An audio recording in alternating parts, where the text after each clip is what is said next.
¿Cuándo la muerte vence a la vida? Sorprendentemente, la muerte de una persona no se determina gracias al último latido de su corazón. No tiene nada que ver con algún postrero hálito vital, sino con la capacidad que tienen aquellos que quedaron tras su paso para recordarlo. Así, la muerte se relaciona con ese silencio que envuelve a alguien, haciéndola víctima de una desaparición terrible y hermética.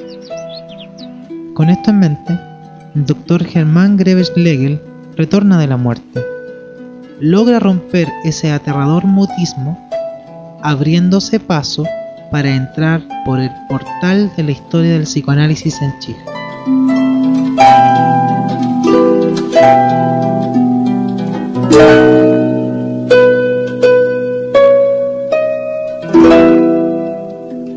Interesantemente, la historia del psicoanálisis en Chile no comienza en Chile, sino que en Buenos Aires en el año 1910.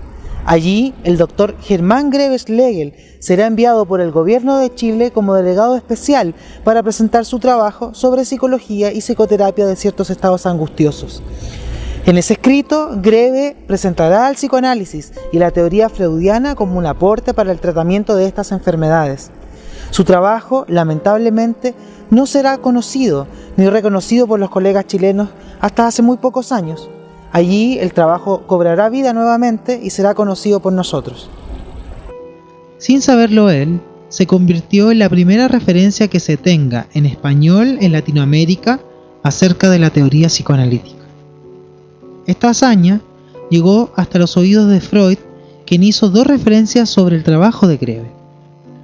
Una en 1911, donde lo llama cariñosamente el colega, diciendo Freud: agradecemos al colega, probablemente alemán, en el lejano Chile, por la valoración imparcial del psicoanálisis y por la confirmación inesperada de su acción curativa en tierras lejanas. Más tarde, en 1914, Freud intenta hacer una recopilación de la historia del psicoanálisis en su texto Contribuciones a la historia del movimiento psicoanalítico. Allí se refiere indirectamente a Greve diciendo: un médico de Chile, probablemente alemán, se pronunció en el Congreso Internacional que sesionó en Buenos Aires en 1910 en favor de la sexualidad infantil y encomió los éxitos de la terapia psicoanalítica en el caso de los síntomas obsesivos. Sin embargo, Freud cometería un grave error. Germán Greve no era alemán, sino chileno. De este compatriota poco se sabe. Se lo menciona como un pionero, una especie de referencia lejana y perdida, un analista salvaje quizás, despojado y solitario. Pero la historia de Germán Greve no solo es esta, hay mucho más. ¿Quién es Germán Greve Schlegel? El médico cirujano y psiquiatra Germán Greve nació en Valparaíso el 19 de diciembre de 1869. Realizó sus primeros estudios en esta ciudad para posteriormente trasladarse a Santiago. En 1882 ingresó al Instituto Nacional, obteniendo en 1886 el título de bachiller en Humanidades. Ese mismo año ingresó a la Universidad de Chile, obteniendo en 1889 el título de farmacéutico y el 3 de octubre de 1892 el de médico cirujano. Por su destacado trabajo, el joven doctor Greve fue comisionado por el gobierno de Chile para recorrer el viejo continente e informar acerca de los progresos relacionados con la electroterapia y la construcción de los manicomios. Sus informes, dirigidos al doctor Augusto Rego Luco, presidente del Colegio Médico de la época, están contenidos en la llamada Correspondencia Europea. Estas cartas aparecieron íntegras en la revista médica de los años 1894 y 1895. En Chile, La Casa de Orates de Nuestra Señora de los Ángeles fue fundada en Santiago el 8 de agosto de 1852 y fue el primer establecimiento dedicado a la atención de los enajenados del país.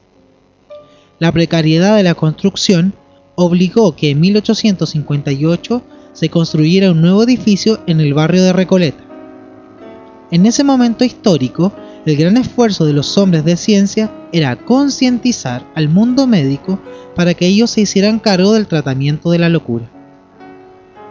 Por su parte, el médico inglés William Beckham emitió un lapidario informe acerca del hacinamiento y las condiciones en las cuales se hallaban encerrados los enajenados en la Casa de Orates de Santiago. El informe fue respondido por el administrador del establecimiento, Pedro Nolasco Marcoleta, quien, entre otras cosas, señaló que no era posible arrojar a la calle a los pobres dementes sobre pretexto de que el establecimiento no tenía la capacidad para recibirlos. Más tarde, Carlos Sassier, quien había permanecido en Europa por algunos años, insistió fuertemente en los mismos puntos. Por su parte, Germán Greve señala en sus cartas la necesidad de establecer un especial trato hacia los enfermos, humanizante, instarlos a los trabajos, individualizar sus tratamientos y, de manera central, fomentar un trato humanitario con ellos, viéndolos como enfermos en vez de reclusos privados de su libertad. De ahí se destaca el aporte de Germán Greve sobre el diseño y sobre las ideas relevantes acerca de la locura y su tratamiento. La estadía de Germán Greve en tierras europeas duró 5 años aproximadamente. Visitó las principales clínicas de Alemania, Austria y Francia. Recorrió también las universidades de Berlín y Viena, tomando contacto con personalidades, destacándose su relación con el gran fisiólogo Rudolf Virchow. Greve pudo trabajar en el laboratorio de este, acercándose de manera avanzada al estudio del sistema nervioso. En esos años, el doctor Greve, movilizado por su interés, se acercó al terreno de las enfermedades nerviosas. Su familia reporta que en esos años estableció contacto con Sigmund Freud y que una vez de regreso a Chile estableció una nutrida correspondencia con él. En este intercambio epistolar habrían discutido aspectos centrales del psicoanálisis y su posible aplicación en países como Chile.